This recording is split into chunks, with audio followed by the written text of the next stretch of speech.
Okay everybody, I'm back with the whole Joule Ringer and capacitor setup thing. It's been a little while, and I haven't really uploaded any videos to YouTube yet.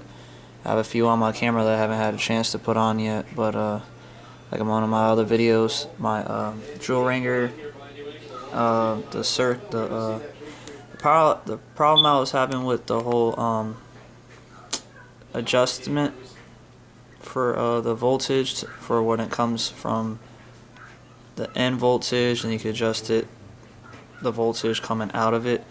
I needed some diodes. I think the problem was that the power was trying to go back into itself, because in order to have energy to go one way, you need a diode, and I think it was trying to go in reverse, so it was frying my board up.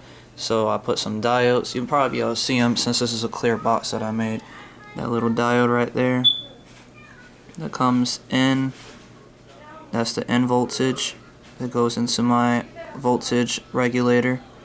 And then I have a smaller one that's right here. You can see the wire, and it's right there, that little black, it's underneath that green wire, but that's the positive that goes outward into the transistor right here. And what's cool, I finally finished up my whole capacitor box. I'm gonna call it my Joule Ringer box. It's gonna be, I'm just gonna call it Joule Ringer 3.0. This is my 3.0 version, and as you can see, it's got the transistor on here with a metal plate to help heat sink. It has the voltage adjustment, so you could adjust right there, that little golden screw right here. So fill up, it's hard to see, autofocus there. And then so the input voltage goes into there, and you can watch the voltage right here. I have a voltage meter put in finally. That's exactly at 12 volts right now, and you could adjust it, and I'm going to show you right now. Let me get my screwdriver. Alright, let's see here. Alright, I put the screwdriver in. I could bring down the voltage, or bring up. See, I brought it up a little bit. I'll bring it down, and you can see the light starts to dim. It's like a dimmer switch type. Right now it's at 10.7. Bring it up. 12.6, 12.7, 12.8, 12.9, 12. 11.9, and then 12. Exactly at 12 volts. And I put a switch on here, right here. The switch goes for it's so that way you don't really use too much power. This right here, I made this voltage meter. It lets you know when that you have power going through it for sure. See, watch, when I flip the switch, it lets you know it's not going to show you the voltage coming out of the voltage regulator, but it's always going to be on at 0, 0, 0, just to let you know that you do have power hooked up. So as long as you have the power hooked up into it, it's going to let you know that there is power going in here. But as soon as you do that, and you want to check your voltage of your voltage regulator, all you gotta do is just press the button, and it'll give you exactly 12 volts, because that's exactly where it's set at. And I got my power supply going into here, and the power supply is good because it comes from the power supply, and it's going into here, and it's charging my capacitor bank that I made. One of my LEDs went out on it. It's not that big a deal. I was checking the voltage. Right now I got it charging. I'm going to check the charging on it. So just give me 1 second, and I'll get right back to you. Alright, I checked the voltage. It's at 15. This is my new voltage meter. Pretty awesome. Has a little backlight, and it has a power button and all that. Runs off 9 volts, and it has this cool silicone container thing, and it actually has like a back to it too. Like I could prop it up if I want to. Like, just like that. If I could just get it, hold on. There we go. And see, I can prop it right up like I want to. And I'm gonna go ahead and show you the voltage right now coming out of my capacitors. If I could just, hold on. It's just hard to do with me holding the camera and everything. 1 second, just plug this. It has little clamps that came with it. See those little screw-in clamps for the tester? But my multimeter, I wanted to check to make sure that capacitor was charging since I don't have no LED on it. So that one had those clamps on the voltage meter, onto the one capacitor that has the blown out LED. But you know, I'm just gonna take it off because it is charging. So.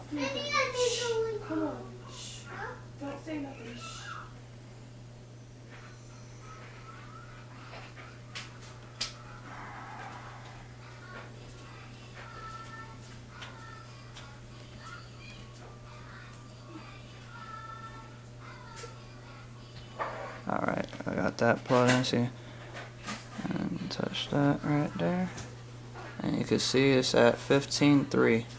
I don't know if it's gonna get any higher because it's slow charging right now. Like it went fast. It charged up real quick from 11 volts to 14, but right now it's staying at 15.3, and I think it's because I have a diode. Let me take this off. It's because I have a diode on the charging part. See it right there? There's a little diode that makes sure that only that many volts is going in here and won't come out. Because I think the power of this was trying to get back into here, into my power supply, and I really didn't want that happening, so I put another diode in. But still, 15 volts is pretty good, and I'm going to test out how long this light is gonna run. That's that Ultra Protec light, LED light bulb that I've been bragging about. I really like that light bulb. It's real bright right now, set at 12. I'm gonna bring down the voltage down to 9. I'll show you real quick. Bring down the voltage to 9.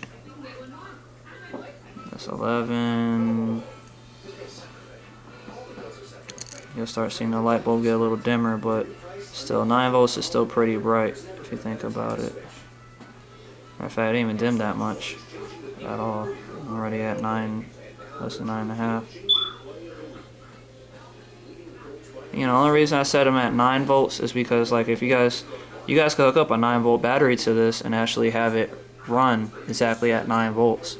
So that's why I just keep, you know, I'll just keep setting the voltage to 9 volts, so that way, if you guys want it to, there you go, 9 volts is at 9.2. Let me bring it down just a little bit. I want it exactly at 9, so I ain't gotta worry about it. Come on, it's hard.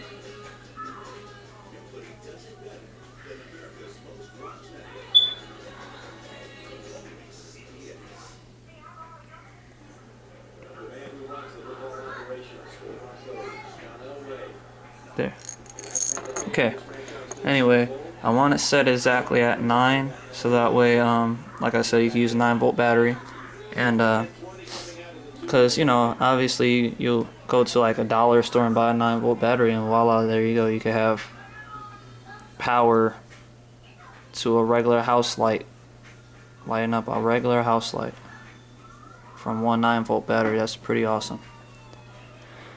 Anyway, I'm going to put this capacitor bank onto my Joule Ringer circuit here that I made, and see how long it actually runs for. And I'll be testing the running with my phone that I have. It has a speed clock on it. The last time I tried this attempt, I had to leave, but I made it almost 2 hours of runtime off of this capacitor bank running at 9 volts with this light staying on the whole time. But it wasn't even running off of this one. It was running off of this Joule Ringer, the first one that I made. This is the second one that's in here. And I really believe that since this one has smaller wiring, the gauge wiring is smaller for the secondary. Since it's smaller, that means I have more turns on the ferrite rod. And I think the more turns of wire, the more better that it is. I mean, because thicker wire is good for higher loads, but more wire I think would work better. Now that's just a theory of mine. I'm not quoting on that or anything. So I'm going to test it out and see And then I may just even hook that one up and see how long that light lasts at the same voltage and everything. But that'll probably be on another video, just to, you know, just for my personal interest, just to see that I did, that I was, whether or not my theory on that was correct or not, just to let all you guys know. But anyway, this should pretty much practically be fully charged. I mean, you see how bright the red LEDs are. I mean, you can see that Sharpie is black, and look how red that light is. And they're all the same. All these LEDs, like I said, are just on one capacitor each. It's just this one got blown out, and that's why that capacitor doesn't.